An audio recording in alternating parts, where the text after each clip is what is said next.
Ngayong episode, magbabahagi ng karanasan ang mga veteranong truck drivers tungkol sa pinakadelikado at nakakatakot na kalsada sa Luzon. Delikado din yun. Sasabugan ka ng gulong. Nahulog lagi doon puro trailer na container. Natin brother. Minsan kasi yung una yung yabang. Eh, yabang may gano'n. Magbabahagi rin sila ng kaalaman upang makaiwas sa aksidente. Mainit na mainit yung gulong natin. Ah. Diyan mong babasahin. Okay. Kaya pag binasayan, papakat yan eh. Didikit nga. Kaya lining. Mga pamamaraan upang mas maging mahusay na truck driver. Journey plan. May ganun pala. Sa tanker sa amin, meron, bago ka bumiyahe, kunyari biyahe mo Mexico, meron kang papel dun eh. Dito, mga bago yan ay, yung kalsada doon sa Mexico, sira. Mag-alternate route ka pala dito. Napakadelikadong daan. So kung may i-consider ang mga truck drivers community na deadliest road sa Luzon, pwedeng mag-top 1 yung... Don't forget to follow, like, and subscribe.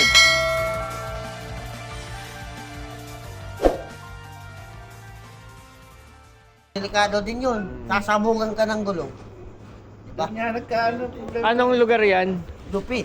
Lupi, saan probinsya yan? Cam Norte. Camarines Norte. Sakop pa yan ng Cam Norte. Ikaw brother, anong truck hindi na drive mo? 10-wheeler. So, anong top 1 mo na na bayan, probinsya sa Luzon na pinakadelikadong daanan? Pumaka. Gumaka, Tapos Lope. Lupe. Top 3 mo, anong top 3 mo? Sa ngayon, wala pang iba eh. O yung atimunan, wala dyan. Nakabura na yun. Hindi na masyado. Ang atimunan, wala. Hindi na masyado. Kasi medyo Sir, ito si Brother Ram. Sinong top 3 mo? Sinong top 3 mo na pinakadelikadong kalsada dito sa Luzon? yung Quezon. Gumaka. Number 2. Natin yung sabi nga ni brother yung Loki. Okay. Top 3. Yung top 3 natin. Dito ako manok. Dito ang manok. Yan. Yan yan sa Anong truck mo hindi na drive? 10-wheeler. 10-wheeler, wing van. So, ikaw brother, anong top 3 mo? Yan, sa akin ngayon, yung Gumaka bypass, kasi medyo yung sa Tibunan, medyo ano naman siya ngayon eh. Improve na. Yung safety. na, kaya alam na nun ng mga driver. Eh, ngayon, yung Gumaka bypass, hindi ko rin masabi to sa mga kasama natin driver. Minsan kasi, yung una yung yabang eh. Okay. Eh, yabang May gano'n. Ito yun, may Matatamaan, di ba? Oo. Yung nayabang. Tapos yung sabi nila, palusong, sabi nila, 80 pa ako, ipaputay sa daan. Ay, mga ganun yan eh. Hindi totoo naman yun, yung puro yabang lang, di ba? Meron talaga ganun. Oo, Puro yabang tapos yan. mapapahamak. Maluwag Oo, ang puro gagawin mo yabang 80. lang. Di ko pala nakakapunta. Meron ganun eh, yung puro yabang lang. Kaya minsan, yung iba, subukan nila. Yun, nasusubukan nila. Yan nangyayari. BBT. Ano po ang truck na di na drive nyo? Ayun, si floating 12-wheeler. Loading. Okay, 12-wheeler. Laki rin nun Yung mga... Heavy equipment pa nga. Heavy equipment, no? Ikaw, brother, anong top 3 mo na pinakadelikado? Ala, kasi hindi pa ako nakakapunta dyan eh. Pinakamalayo ko lang dyan eh. Sariaya lang ako eh. Subic lang. Yun yung pinaka 1, 2, 3 ko sa Subic lang talaga kasi puro disgrasya doon yung palusot. Anong dinadrive mong truck? Trailer ako, tanker. Tanker. Okay. Sa Subic kasi, yun espalto kasi yung pinakamadulas na espalto yun sa Subic eh. Kahit nahulog lagi doon puro trailer na container. Talaga shoot lagi sila sa mga pag umulan talaga diyon, matik sa Subic. May masushoot. Talaga shoot talaga sila kasi pag ganun yun eh, kahit na yung trailer kasi ng iba, walang preno yun, di ba? Ano lang kasi yun, puro harap lang, wala silang trailer, wala silang preno sa trailer. Ano lang kasi lang yun eh. Parang anong tawag? Oh, puro access lang kaya puro hulog talaga sila doon. Tagang sa ano doon, kanal. Yun sa'yo sa Subic. Oh, yun lang ang pinakamalayo ko talaga napuntahan diyan, yung para sa akin na sa north ako eh. North ang ruta mo kasi. North ako. Yung pinakalayo sa Sariaya, wala namang kasi nauna sa Sariaya eh. Hanggang lang talaga ako. Kaya hindi ko na ano yun sa kanila. Pero sa'yo, sa mga nababalitaan mo sa community ng mga truck driver, Yun nga, yung papuntang yung Antimonan, Gumaka. Inaano ko lang sana yung sa Antimonan nun. Totoo ba yung pag nagkape ka doon, parang yung puro accident yun, ina-adjust talaga ng mga tao doon, hindi? Di ba yung usap-usapan doon dati? Yun, naging usap-usapan talaga yun. So yun dati yun, di ba? Lalo na pag nagpakawas ka. Oo. Sa akin naman, hindi ako naniwala. Kasi nasubukan ko na nawawalan talaga ng preno. Dahil? Ikaw, tulad natin, di ba? Mainit na mainit yung gulong natin. Tapos bigla mong babasain. okay. Kaya, pag binasa yan, papakat yan eh. Oo, didikit nga. Oo. Papakat pa yan. Lining. Yung Lining. brake mo. Tapos, pag apa ko ng preno yan, wala yan. Oo.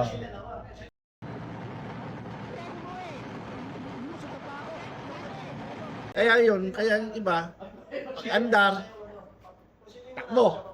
Pag-apply ng preno, wala. Kaya doon nagkakaroon ng stress. Ay, naging cost pala nun, no? Kasi ako, na-experience ko na yan.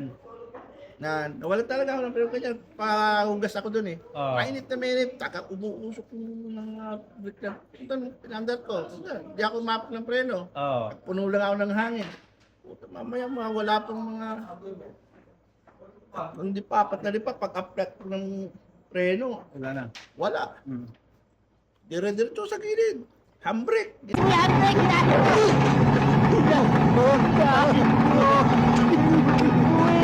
Gamit ko. Gumana. Tapos, handbrake. Primera. Okay, release, no? Yun lang naman eh. Di ba Parang yung engine handbrake brake, parang hindi naman sa preno yun, di ba? Hindi. Yeah, sa mga transmission. Sa transmission niya yan, no? Bigyan niya yung maganda. ikot. Yung handbrake sa transmission eh, no? Sa transmission. Para medyo umano yung Bumagal. pigilan niya yung Oo. ano ng makina. Si brother. Ano? Brother, ikaw. Naranasan mo. ko kasi sa pagmamaniho ko at muntik na kami dyan sa may Santa Fe. Sa Santa Fe. Santa Fe, anong probinsya yan? Pabiska. Nabibiskaya? Oo, meron nga din doon mga sigsag, no? Kasi nung time na nag-drive kami, Pahingan mo, parang kung babasahin. muntik kaming sumimplang Overshoot. four wheels lang dala ko sa Alanganin na ako. Gumanon kami sa gitna, yun pala, palusong kasi yun eh. Tapos nag-apply ako ng preno, lumagutok yung molly, yung segunda mano ng molly sa unahan. Kaya ang nangyari sa amin, gumanon kami sa gitna, gumiwang kami. Okay. Buti ka mo, wala kami nakasalubong o nakabuntot sa amin. At pinalangin nagpasalamat naman kami na walang nangyari sa amin. Saka first time ko nakita dyan yung trailer na nalaglag doon sa may pag-akyat mo ng Santa Fe. Sa may gilid. Laglag talaga yung trailer na yun. Kaya pag dumadaan ako dyan, bago kami umakyat ng kasama ko, todo dasal yung ginawa namin dyan. Kasi nga, Alam nyo delikado. alam mo namin na maraming na-aksidente doon. Kailangan ng ano mo doon, ang takbo mo doon, malumanay lang. Pogi, no? Inay-inay lang. Saka dapat dyan, Kasi bus din na nahulog doon eh. nandyan yung attention mo talaga, no? Doon nag-umpisa yung nangyari na sa bus, dalawa yung driver. Kasi ang nangyari doon, siguro yung nahulog yung bus, puyat siguro yung driver. Kaya ang nangyari, sa nabalitaan nyo, yung mga bus, naging dalawa na yung driver pag bumabiyahe. Yun na yung karanasan ko sa nangyari. Bali po, ang dinadrive nyo, anong klase? Six-wheelers po. Six-wheeler na close band. Close band. Oh, okay. Pag ikaw nasa ganong sitwasyon na, halimbawa, ramdam mo na na halimbawa, hindi na kumakagat yung preno mo. Anong mga okay dapat gawin? Ako minsan, Low gear ka. low gear. Actually, Pero papasok ba sa low gear yun? biglain mo lang. Pero Ano, pag wala kang preno. Nasa ano? mahirapan ka rin siguro ng Mahirapan. ano.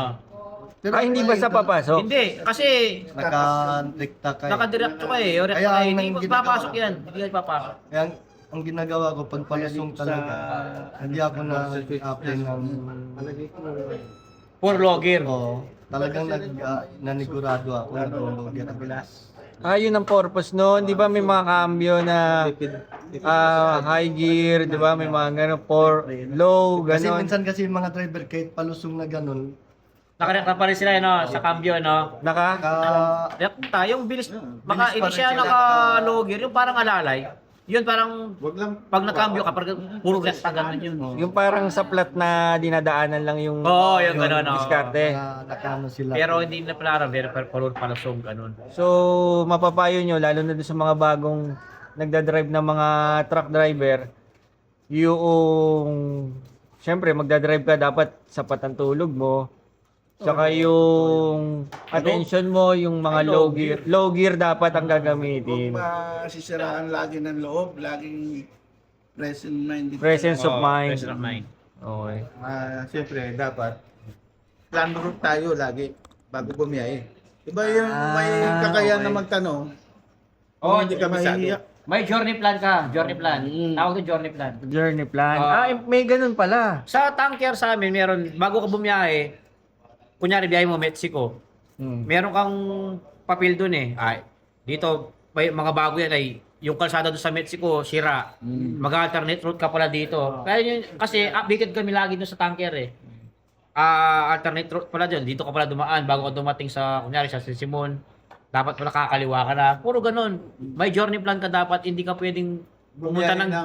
basta Rekta sa rekta na. Oo, kunyari yung alam mo na yung alam pala. mo lang kamo. O pagdating mo pala doon, wala ka nang atrasan. So, Kaya ka lang, may journey plan ka talaga dapat.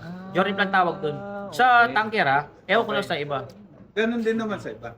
Kaya nga, laging kailangan, iba pa rin yung may alam. Kailangan. Planado. Oh, sa mga tracking, di ba, may GC tayo. Pag binato ng isang kasama natin na, bawal duman dito, sako sarado, may nagiba na daan. Mag-alternate kayo sa ganyan. Eh, yun parang yun yung Nagkakaroon ng ideya. idea lang. Tsaka, kailangan ng batuhan talaga ng ano dyan eh. Informasyon. Informasyon. So, katulad to, kung samahan natin yung One Trackers, malaking tulong din yan pagdating sa mga ganyang mga bagay, no?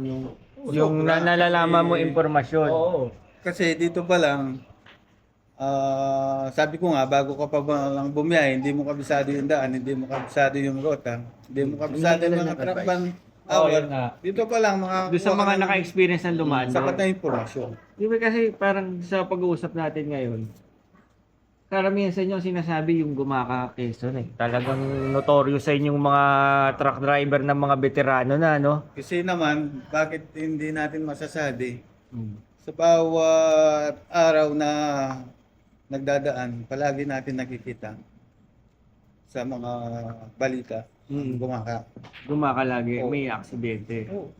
Nakikita rin natin kung paano talagang hirap umakyat yung mga ibang mga cargo truck na minamaneho ng ibang kapwa natin kahanap buhay na truck. Kumbaga sa mga seaman, di ba? Sila may pinag-uusapan ng mga Bermuda Triangle, di ba? Yung mga nakakatakot na Pag kwento, dumaan di ka, ba? di ka na makakalabas eh. Oo, sa inyo palang mga truck driver, meron din palang mga ganon na yung Gumaka Quezon na yan, di ba? Sa ating mga taga Luzon, di ba? Yung pala ang Kasi notorious. parang binabansagan na yung deadly Deadliest. road. So, yun yung napakadelikadong daan. So kung may i-consider ang mga truck drivers community na deadliest road sa Luzon, pwedeng mag-top 1 yung Gumaka talaga. Gumaka ngayon. Kasi nalagpasan niya na yung timunan. So yun po, abangan po natin sa mga susunod na episode na naikwento sa atin ng mga kaibigan po nating truck driver yung kung gaano ka delikado, gaano ka risky. Sila po mga eksperyensado na, hindi lang ilang dekada na nagdadrive tong mga to. Na yung road safety, kahit na anong ingat mo minsan talaga kapag ka ganun ka-challenging yung mga dadaanan mong kalsada, di ba? So, abangan nyo po, maaaring maipicture po natin yung gumaka na awareness din doon sa mga truck driver na pupunta dyan. Mga baguhan na maiwasan natin yung aksidente, lalo na po kayo naka-experience na ilang beses na kayo nakakaan din doon, na hindi talaga po biro na dumaan dyan sa kalye na yan. At maiwasan yung aksidente dahil pag nasharean nyo sila ng experience ninyo, ito hindi po sa kayabangan na ayaw mong i-take ng ganitong kaano yan. Dahil pag sumablay ka, buhay mo na kapalit nun. Hindi lang buhay, maraming buhay. Marami mo pa, nadamay ka dahil sa laki ng truck eh. Di ba? May naghihintay pa uwi sa'yo. Oo, pamilya mo, ganyan. So, abangan nyo po. I hope mabuo po natin yung episode na yan at kung may lakas ng loob na po ako pumunta dyan, abangan nyo po. Kami po ang One Truckers Philippines at ako po si Joey Nunez, delivering peace of mind. Bye-bye! Don't forget to follow, like, and subscribe.